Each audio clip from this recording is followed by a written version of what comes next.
Hello and welcome to the Actor's Journey. My name is Daniel Eugene Hubach, and this is episode number 2. And today, this week, I'm going to be sharing with you some of the cool stuff that is going down. I've got some interesting things that happened to me this week. First of all, I've got a dangerous scam phone call that I received, and we're going to get into that towards the end of the vlog today. Also, caught some free classes on the Actors Green Room, so you guys definitely want to check that out. I'll tell you about that.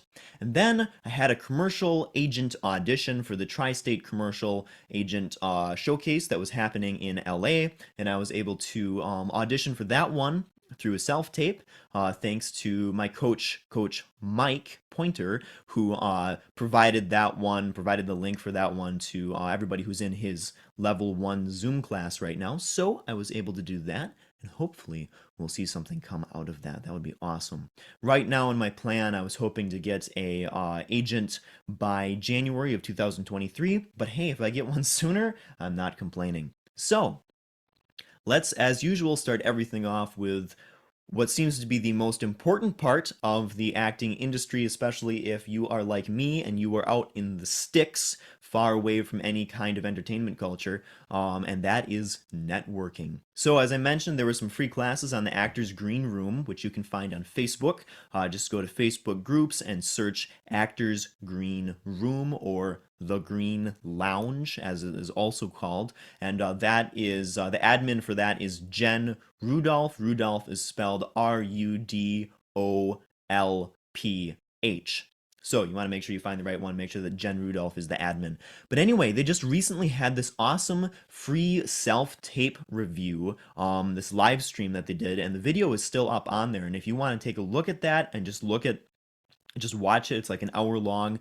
They drop all sorts of hints and clues and stuff. And at the time when they put it out there, what they did is they had everybody just make a link to their self-tape that they wanted to have critiqued, and then Natalie Roy was there to review them and critique them and give you little tips on little parts of it, which was awesome. And she gave me a really good tip that we're going to talk about later that is one of my new challenges for this week. So anyway, there was that, and some of the really good clues that came off of that tape that I watched was Natalie was talking to one person about how you set up in front of the camera to make your scene more believable. Because she said when you do a self-tape, when you have a CD or a producer watch your self-tape, you want them to feel like they're watching their favorite TV show. So even though we're not, as actors, we're not necessarily cinematographers or we're not directors of photography, it helps to have a little bit of background knowledge in that stuff so that you can make your self-tape look as realistic and true to professional cinematography as you can. So some of the tips she had for that was, first of all, your position in front of the camera. So she said you want to go ahead and start off centered in the camera and then move yourself to the side just a little bit, either left side, right side, whichever works better for your scene. And then when you look at the camera, look across the camera. So like if I'm shifting to my right, which is your left, then I'm going to look to my left-hand side of the camera, which would be right across the screen. So I'm looking across the camera about 3 inches away from the lens on this side. And that just gives the scene more depth. It gives it more of a professional feel so that the directors can feel like they're watching something on television. Another thing that she said that I liked a lot is there was one gal whose scene, she was kicking something in her scene. And, you could tell, of course, that she was only kicking air. And Natalie said, so if you're ever going to strike something, you're going to punch it, push it, kick it in your scene, what you want to make sure to do is actually have something to strike, have like a chair or have the back of a couch or just have something that you can actually strike. Because she said when you punch something, if, for example, you're punching something and you're just punching air, and even if you can't see my hand, if you can see my shoulder and my arm, you can see that I'm not actually hitting anything. Whereas if I take my hand and I punch into my hand, now you can see the shock recoil in my shoulder and my arm, and you can tell that I'm actually punching something, and it makes it more believable. Whereas that what your mind is going to perceive if all you see is this air punch, you're going to perceive, oh, that's an actor pretending to punch something, and it just takes away from the scene that little bit, which might be enough to get somebody else booked and not you. So that was a great little tip. And finally, the last thing that she gave that I really liked was you need to make sure that you are heard and you are seen. Make sure that your audio is good, make sure that your visual is good, and make sure there are no distractions in the background. And right now I've got decent visual and I've got great audio. I've got my Rode microphone set up right here. And of course my background sucks at the moment for doing a self-tape because there's way too many interesting things back there. In fact, there's one really cool thing back there, but we'll talk about that later. But anyway, so yeah, those are some of the tips that she had, and that was some excellent stuff. And things like that come out on the Actors Green Room once in a while. So definitely go check that out, and you can pick up some really great free little golden nuggets of knowledge on there. So definitely join Actors Green Room. Something that I have started doing that I wanted to suggest for everybody else is keeping a booking sheet. So this right here is my booking sheet. I don't know how well you can see that, but this has everything that I'm currently applied for and any auditions that I have floating around out there at the moment is all listed on this page right here. And what I do, I can pull it up on sharing screen too. Just give me a second. Share my screen. Here we are.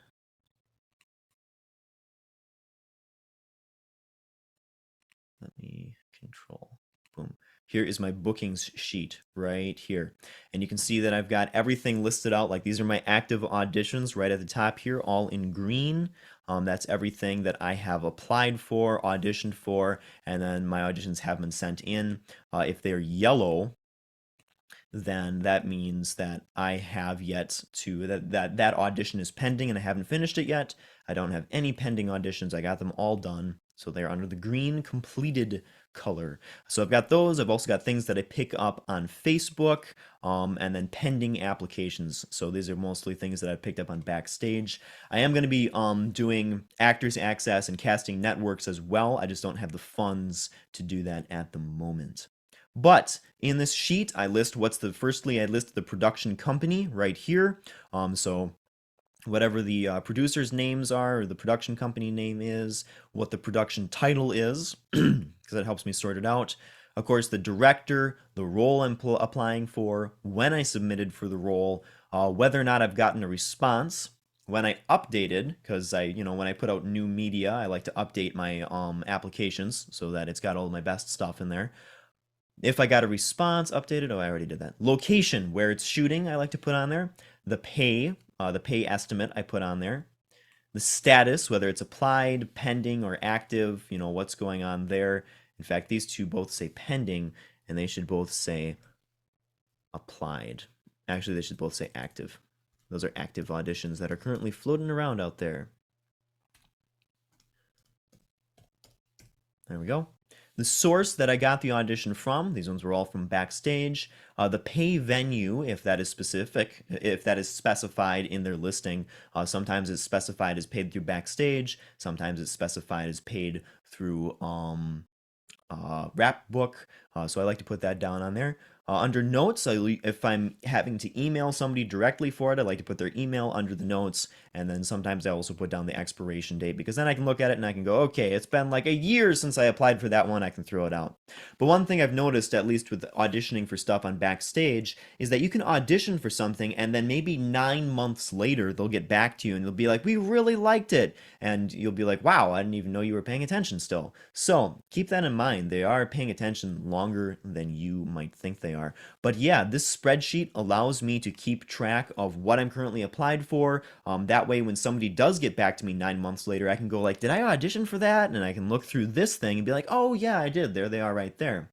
But the reason that I actually started this spreadsheet is to make it easier to get an agent.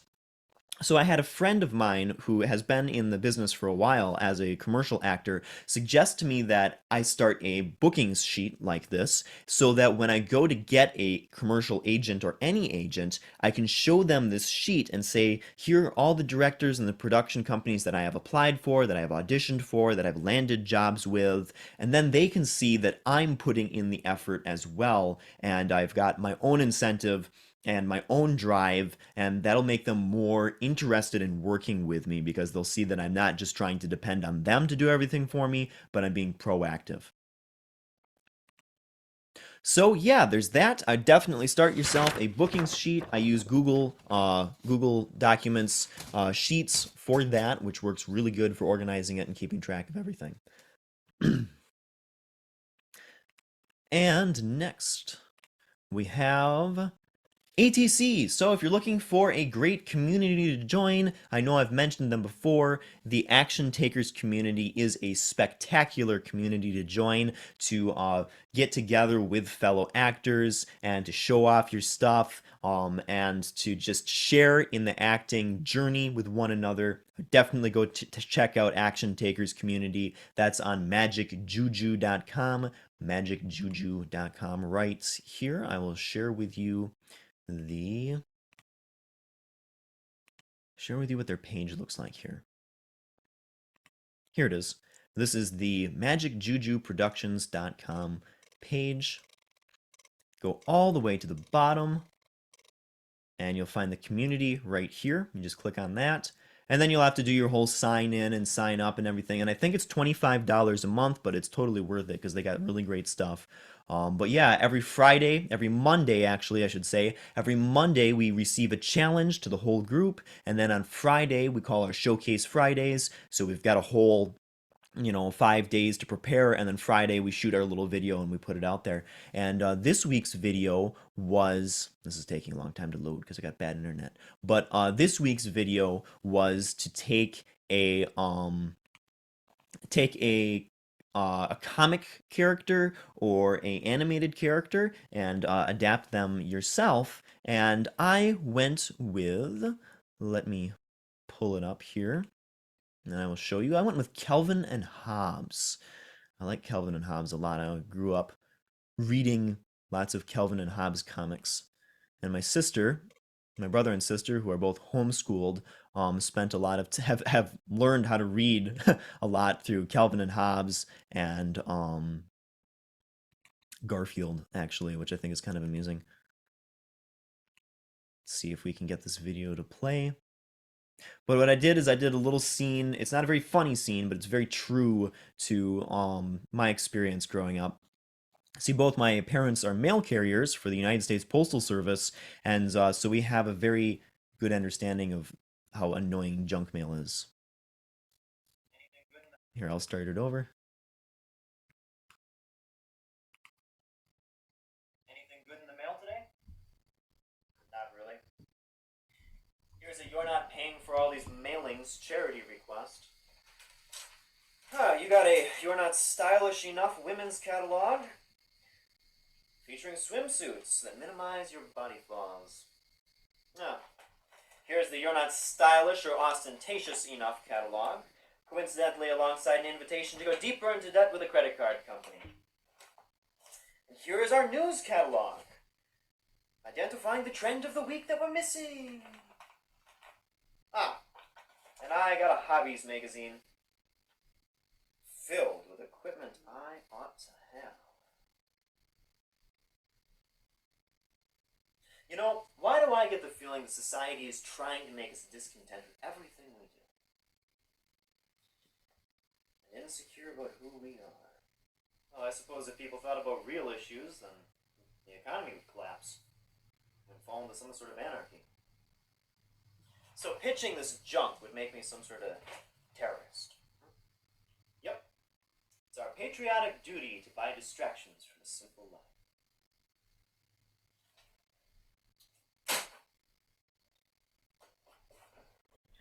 And that's all. So yeah, I did that one because it rings very true for me as a my parents are both in the post office, so I grew up with a full understanding of what a pain in the ass junk mail is, and I just thought that the message of that particular strip was a good message and a very true message, unfortunately. Well, the thing I like about Watterson's work was that he was writing a children's comic, but at the same time, he put, psychology into it, and um, it just so much more depth than some comics have. There's a lot of depth in Watterson's work. He addresses real issues and talks about kind of how ridiculous our society can get sometimes. But anyway, so that was the Action Takers community video for the week, the challenge. That was a lot of fun. I haven't taken a look at what everybody else has put out there yet, but that's something I still want to do. But it's a great community. If you're looking for somewhere to help push you forward and make you a better actor, then definitely hop over there. Oh, and for joining the Action Takers community right now, if you join now, you can get a little personalized Oscar statue, which was really cool to receive in the mail the other day. My siblings came into the shop and they were like, "Hey, we've got this package for you," and I'm like, "What? I didn't order anything." And I popped it open, and this thing was in there along with some coffee and some hashtag mission accomplished stickers, which comes from the Action Takers community. But yeah, that was really cool to receive, and it's an awesome little thing to just kind of put up on the shelf and remind me of where I'm trying to go. So, if you sign up for the Action Takers community now, you can get yourselves one of these personalized Oscar statues. Very cool. Lots of good inspiration in that. That definitely hangs out with me and reminds me of where I'm trying to go. So, anyway, underneath auditions, I mentioned that I had a commercial agent audition that I was able to do, and I will show that to you guys here in just a moment. So doing commercial auditions is so much different than doing theatrical auditions.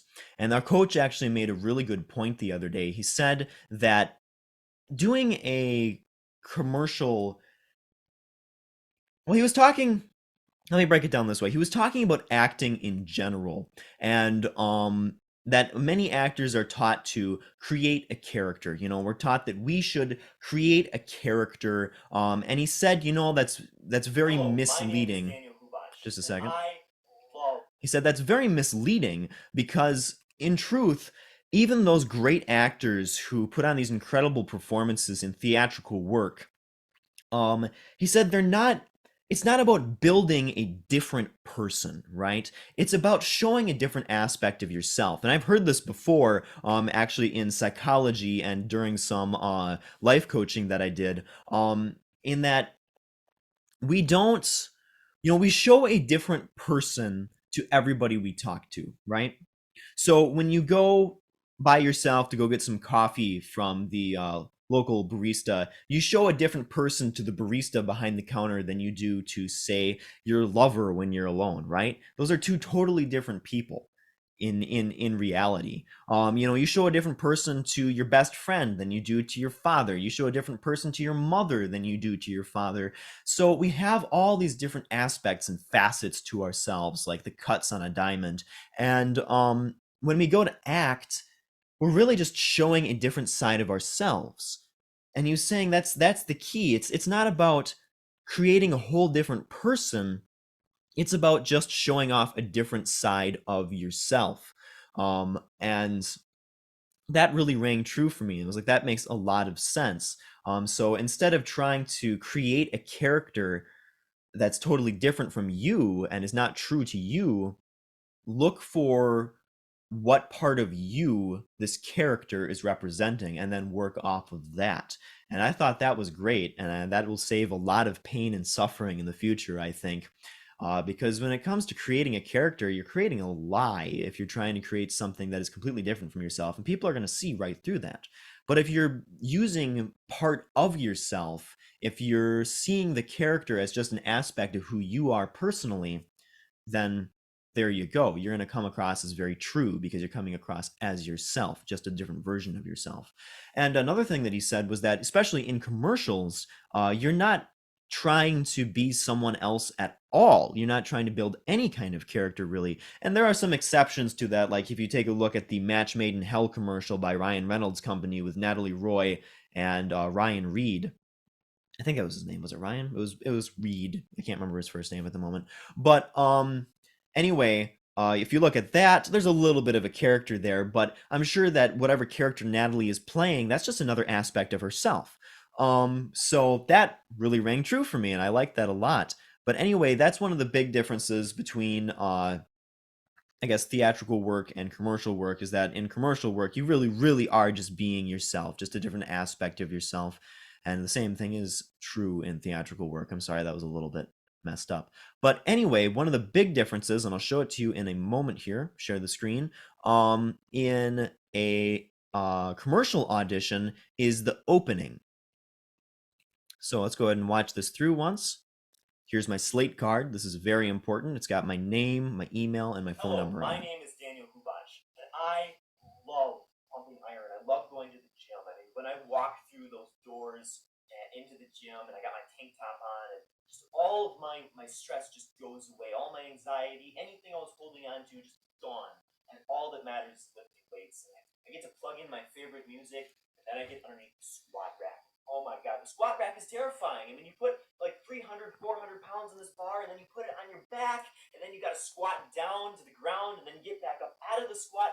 You feel like you're gonna die at any minute, but then you get out from underneath it, and you pounded out those 5 reps, and you're like, there is nothing like it now.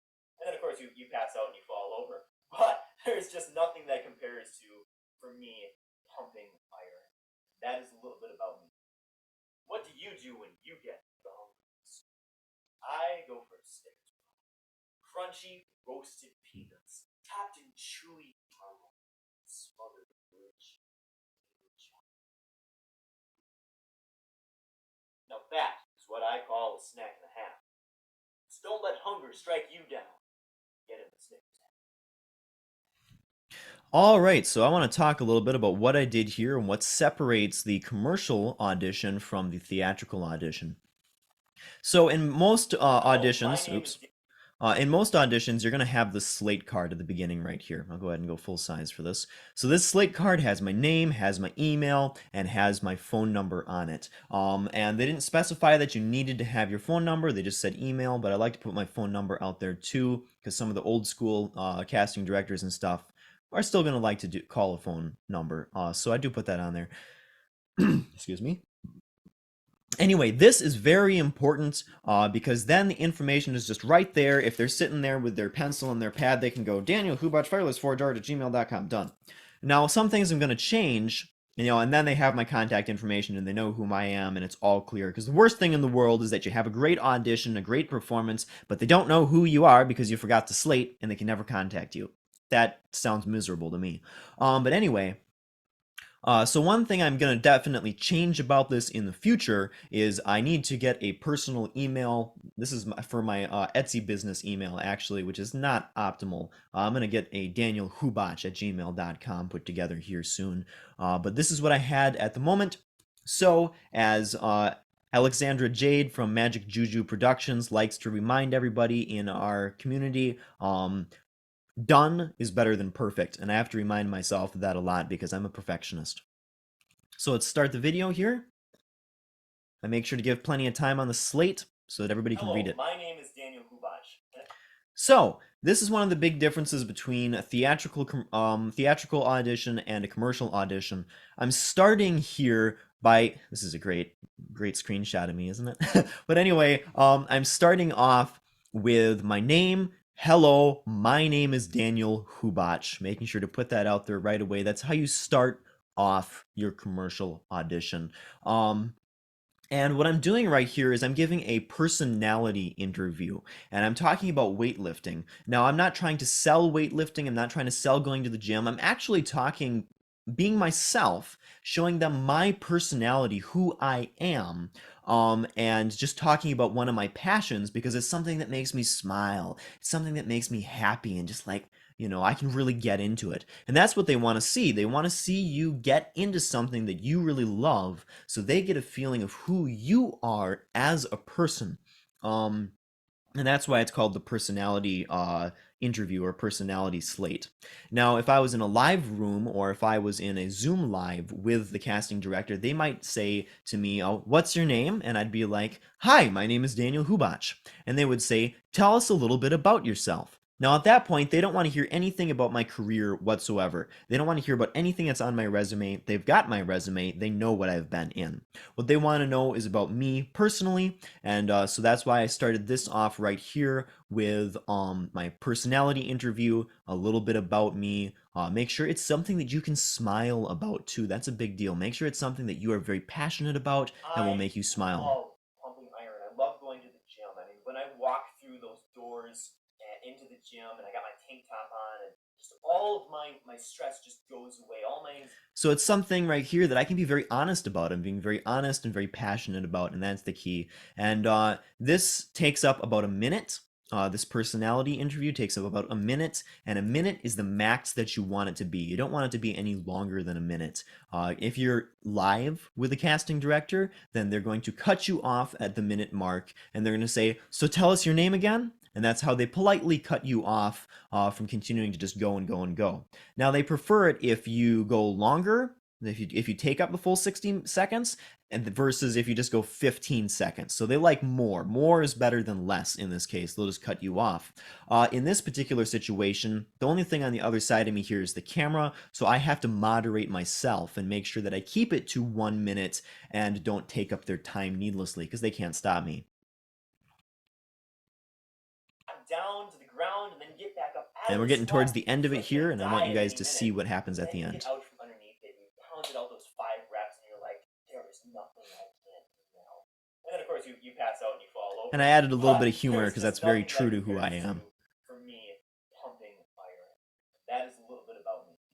And that right there is how you smoothly close up your personality interview. And that is a little bit about me. It's a great way to kind of tag the beginning and the end because they ask you, tell us a little bit about you yourself, and then you give your personality interview, and at the end of it, to close it off smoothly, you say, and that is a little bit about me. So that just encapsulates it, puts it in a really nice little package right there. They get your personality in a very smooth, smiley, good package, and that shows a lot of professionalism.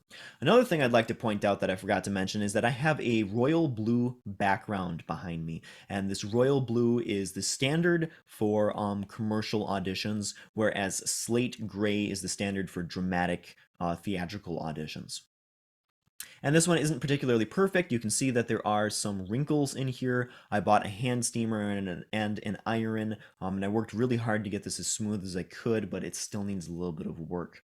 The unfortunate thing is that this is just a piece of felt that I picked up from Walmart, and then I'm just hanging off of a dowel, and it's the best that I have right now. Optimally, if I could get a giant king size royal blue sheet and then smooth it out real nice and staple it to a wall, that would be awesome. Unfortunately, I don't have that option right now because of my living situation, so I'm doing the best that I can with what I've got. And then after this, I give the piece of copy that I decided I wanted to do. I had two different pieces of copy that I picked up from Mike Pointer's Zoom 1 class. And the one copy was one about the XFE Sierra, which is a truck by GMC. That's the NFL truck.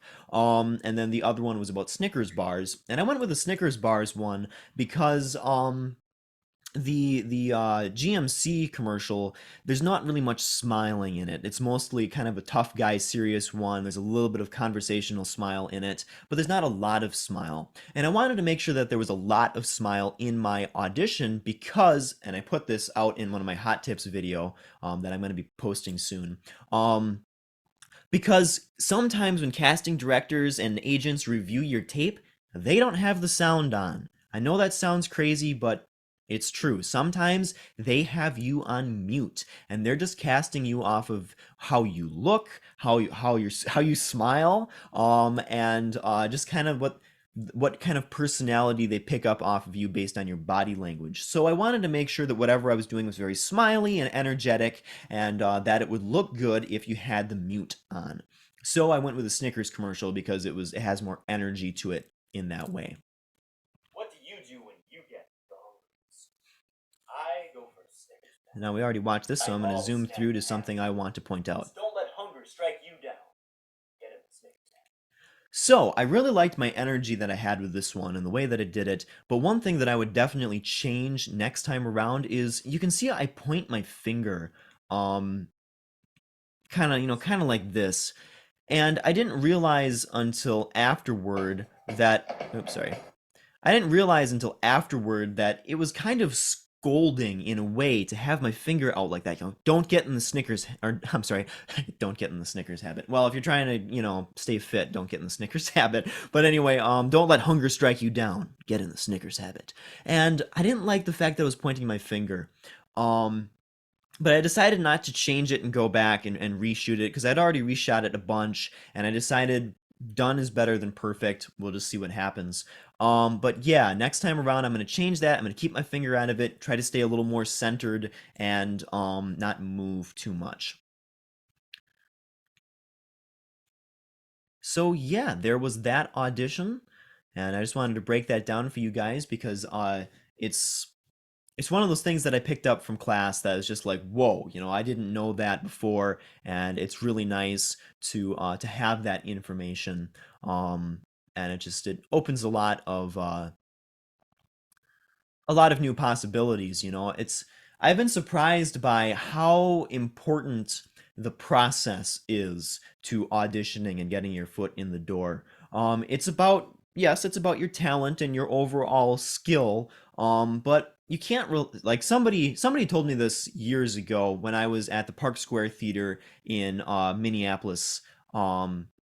In the St. Paul, Minneapolis area in Minnesota, and I was doing some classes years ago. And one of the actors that came in there to give a class said, talent can only take you so far. Talent is great, but talent will only take you so far until you need to rely on your ability to learn. You need to take your classes. You need to learn how the industry works, how things are put together. And I didn't fully understand that until I started taking these classes with Mike Pointer and stuff. Because now I'm getting a full breakdown on how you audition, everything from the way you introduce yourself, when you say thank you, what color your background is. All that stuff is now being laid out for me, and it's kind of blowing my mind. And I'm like, holy cow, there are some major details in here that are really fine and small, but these are the things that can make or break your audition. And it makes sense that they have such a tight little pinhole they want to put you in because they've got, how many hundreds of thousands of people to search through. And if you don't look like you're professionally knowledgeable about what you're doing, then you don't look like a professional. And they want to hire people who are professionals. So you make yourself look like a professional. You be a professional. And that's what I'm trying to do here. And that's why I wanted to give you that little breakdown on that audition because it shows professionalism in that audition. And of course, there's things about it I would change too to make it more professional. So after we did this audition, our coach Mike Pointer sent out another email to everybody who applied for it, and he said, "Okay, now what you want to do is send a thank you letter." So he said, "Get yourself a thank you card or a postcard or something, and send it out to the casting." To these agents who are thinking about representing you, because this is gonna, it obviously, it shows basic human respect, reminds you that you are there, or reminds them, you're there, it reminds them that you are there, and just helps to curate a good relationship with these agents, which is of course very important. Your relationships with people in the industry is majorly important, and we're going to be talking about that a little bit later when it comes to talking about the the scam phone call that I received. But anyway, excuse me. Yeah, so the reps that I'm going to be sending to who were part of that tri-state showcase in LA, we've got Craig Holtzberg from Avalon Artist Group, Carrie Park from Park Artists Group, Jean Mark Carey from Central Artists Agency. And those are all the casting agents who were at that showcase and who will be viewing those tapes, the tape that I just shared with you guys. So I've got to go get some thank you cards today and send those off to them.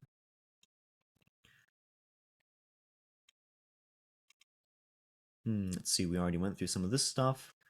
So I've got some things that I want to show you guys that we're not going to do today. I'll do in the next, we'll do in the next video that I put out. You can see right here.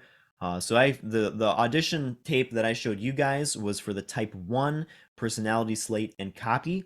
And that's just a standard self-tape audition. Now, if I was going to be in a Zoom, these other two types of auditions might come up as well. Type 2, the red flag questions audition, which is primarily improv. So if you have improv big on your list of skills or in your resume, then they might ask you to do one of these. The other one is a chemistry callback test, where they test your chemistry with somebody else who they might want to pair you with for a commercial. And that's the type 3 that you might get as a callback.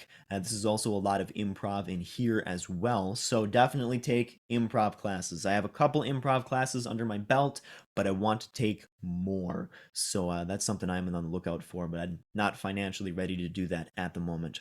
Anyway, so yeah, those are the other two types, and I think I'm going to save those for next time around because we're already putting in quite a bit of time here today. So, what new classes am I taking? Well, coming up in November 6th and 13th, there's the Robin Parrish Monologue Matcher class, which is a really cool one because this is it's just 2-day class on Zoom. It was $75, which was really cheap. And what this gal is going to run us through, there's 8 people in the class, so it's a nice small class.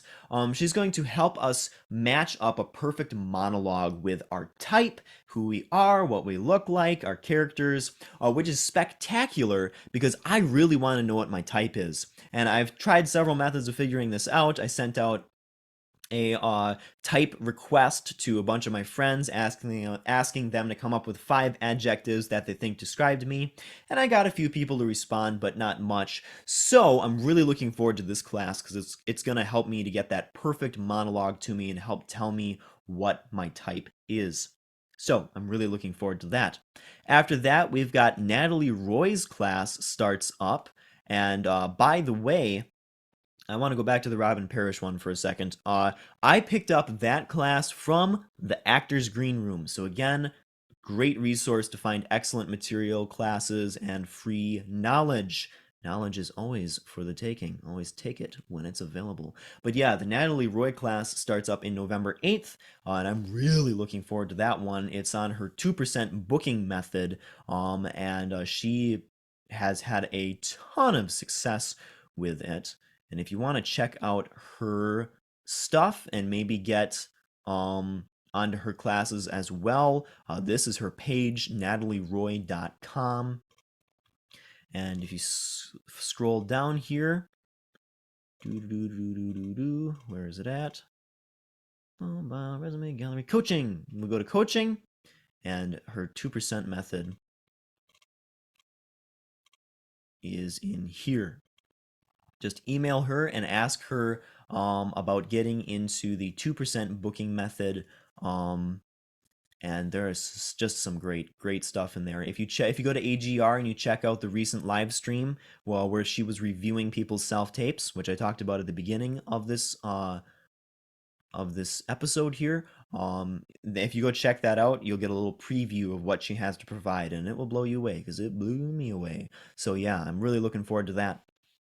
So I'm going to start something on these called Question of the Week. Question of the Week is going to be a question that I ask myself at the beginning of the week that I try to get answered by the end of the week. And the one that's going to happen this week is how to track casting directors.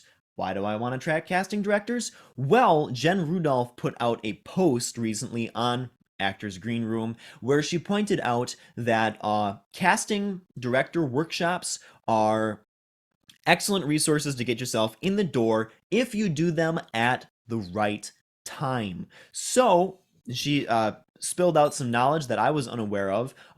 Casting director workshops aren't always good to go to. You have to time it right. And what I mean by that is you have to time it so that the casting directors and producers who are actually at the workshop are currently looking for people to cast in a production. They have to have a demand. They have to have a demand for roles because believe it or not, every time that they go to a workshop, they're not in demand. They don't need an actor necessarily. They might just be going to enjoy themselves, make a little bit of money.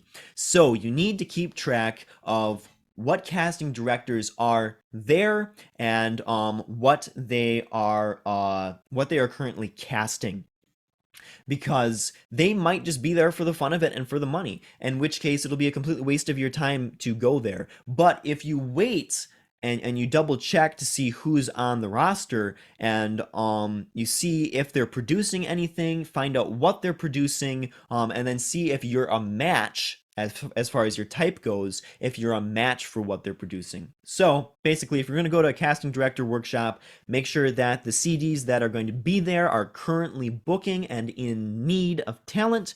Make sure that you match the kind of talent they are in need of. That's the basic breakdown of what Jen was saying in that post. And if you want the full thing, you can find it on Actors Green Room. Anyway, so my big question after that is, okay, how do I know what casting directors are up to? How do I track that? So I haven't looked into it yet, but I'm sure I can probably find them on Facebook and just find them on social media in general, find their pages, and stuff like that. But I'm going to try to answer that question this week: how to track CDs, so that I know what's going on and what workshops are good to go to and which ones aren't. So that's the challenge I'm going to try to answer this week. All right, finally, big challenges that are coming up for me this week, or happened during this week. First of all, I received a dangerous scam phone call this week. What was it? It was like Tuesday, and I'm in my room, and I was just in my bedroom doing laundry and running lines in my head and stuff, and just practicing my copy. And I got this phone call from this number here. It was it said Carlson Jennifer on the ID. It was 1-760-554-9348 was the number. And I picked it up, of course, because I never know when a casting director or a producer is going to call me and say that they want to book me in something, or they want to book me for an audition or something like that. So I picked it up, and this person on the other end made me this really crazy ass offer. They said that they were a sponsor for actors, and that they like to sponsor actors and athletes and stuff like that, and that they wanted to sponsor me. And they were offering some really crazy stuff, like they were dropping numbers like, I'll give you $80,000 a month and a house in LA for free for you to pursue your acting career. Now that's crazy. For one thing, like a lot of people pointed out, because I shared this on all the social media platforms, on like all the Facebook pages and stuff that I'm part of for actors, um, and I shared it on there, and people were pointing out, free rent in LA it's crazy. Now, I've never been to LA, so I don't know what free rent or what rent in LA is like, but I can understand free rent is absolutely nuts. $80,000 a month is even crazier. And this person, they tried to make it sound very legitimate by saying that they would buy me an attorney, they would give me money for an attorney. They offered to fly out to Wisconsin and bring their attorney with them and help me buy an attorney so that we could make sure that all the legal documents were straight and all this kind of stuff. And they were very persistent on trying to get me to go to Los Angeles to this free rented house that they had. Um, so I asked them a whole bunch of questions. I was very skeptical, of course. I asked a whole bunch of questions. What I primarily asked for was proof. I wanted some sort of proof. I wanted some sort of references. I wanted them to give me something solid, like, can you give me a reference? And they refused to give me a reference, and they used a non-disclosure agreement with previous clients as their excuse not to give me a reference. But when I got really persistent and I actually made them a counter offer, I said, if you really want to help me out as an actor, here's what you can do for me. You can help me pay for my classes that I'm in right now, and you can help pay for me to go to stunt school. If you really want to help me out, there's the things that you can do. And then they were like, oh, no, no, no, no, you're asking weird questions. You sound like a scammer. So they got really, really defensive and started accusing me of what they were doing. So I think that they were trying to that they're a human trafficking operation. And like a friend of mine pointed out, LA is close to the docks, close to the harbor, so it would be easy to smuggle somebody out of the country like that. So of course, I said no, and I told them to, basically, pardon my French, basically fuck off. Um, and I haven't heard anything back from them since then, which is excellent. So anyway, I want everybody else to be aware of this threat that's out there. They found me on Backstage, so I'm thinking that their tactic is to run around on Backstage, find young actors and actresses who are trying to make it work, and then make them this crazy offer, and tell them how great and wonderful they are. And that's always the number one thing that happens when it comes to a scammer. The first thing they're gonna do, if they are trying to get money or whatever out of you, first thing they're going to do is just sit there and compliment the heck out of your ass, tell you how incredible you are, try to make you feel like you're the center of the world, and then they make their offer. That's always how they do it. But anyway, the name is Jennifer Carlson. Highlight it for you here so you can pick that out easy. The number is 1-760-554-9348. If you receive a phone call from this number, don't answer it. They're full of crap and they're dangerous. So I wanted everybody to be aware of that. Anyway, another big challenge for me is changing the way that I do my acting a little bit. So I've noticed, and this is something Natalie Roy pointed out to me, I've noticed when I'm doing my self-tapes that I have a tendency to move backwards, forwards, side to side, lick my lips a lot. There's just these little movements that aren't necessary. And I've been told in the past, in theater actually, that it would help if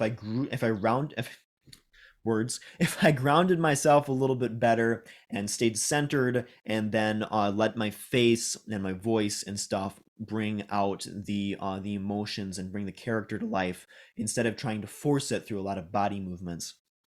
And I've gotten a lot better at that. But Natalie Roy said something that really stood out to me. She said, instead of thinking about your energy moving forward and backward with the tempo of the scene or the monologue, think about that energy going up and down. And that was like, okay, like that's a different way for me to orientate myself and think about where my energy is moving.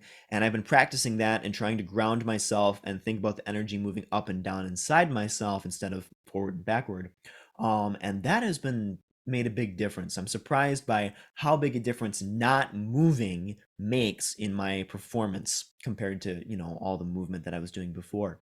So that's something that I'm still trying to absorb and get into my brain, and I think it's just going to take repetition and practice like anything else. But yeah, so that was a fun and exciting new thing that I am going to be pursuing for sure and working on. And finances are very low at the moment, so that's a little bit stressful. But I'm getting a job with the post office, and so I'm going to be making some money there. It's not very flexible work, but for this winter, it's going to work out good because I'll be able to make the money I need to pay for my classes and to pay for going to stunt school and things like that. So that's going to help me out a lot there. I just won't be able to do much in the way of productions this winter.